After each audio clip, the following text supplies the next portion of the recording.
Photo? मैं सच कह रही हूँ, मैंने ना फोटो यहीं पर रखी थी, उसके बाद मेरे हाथ से स्लिप होकर यहीं पर गिरी थी। ऐसे कैसे कही जा सकती है? यहाँ तुमने कोई फोटो देखी ही नहीं, क्योंकि यहाँ पे कभी कोई फोटो थी ही नहीं।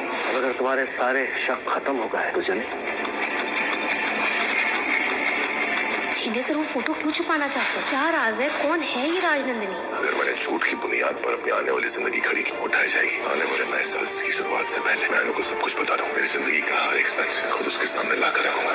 आर्या ने फाइनली डिसाइड कर लिया है कि अब वो अनु को सारा सच बता देगा, क्योंकि आर्या को ये बात बिल्कुल अच्छी नहीं लगती कि बार बार झेंडे यहाँ पे अनु के सामने कुछ ना कुछ झूठ बोल रहा होता है और सच्चाई उसे बताने नहीं दे रहा होता है। आर्या यहाँ पे अनु को अपने पास्ट के बारे में जैसे ही बताने जा रहा होता है तभी वहाँ पे झेंडे पहुँच जाता है और कुछ भी बताने नहीं देता है। उसके बाद जब अनु कहती है उस फोटो के बारे में तो झेंडे कहता है कि कहाँ है वो फोटो, मुझे दिखाओ। तो यहाँ पे झेंडे के साथ अनु जाती है उस घर में और जब देखने के लिए जाती है वो फोटो तो फोटो वहाँ पे नहीं मिलते हैं। अनु को सब कुछ समझ में आ रहा होता है कि ये सब कुछ ये लोग जानबूझकर कर रहे हैं, मुझे जानने नहीं दे रहे कि राजनंदिनी कौन है। अनु ने अपने साइड से सब कुछ समझ चुकी है, लेकिन यहाँ पे झेंडे पूरी कोशिश कर रहा है कि अनु को इस राजनंदिनी के बारे में तो पता ही ना चले।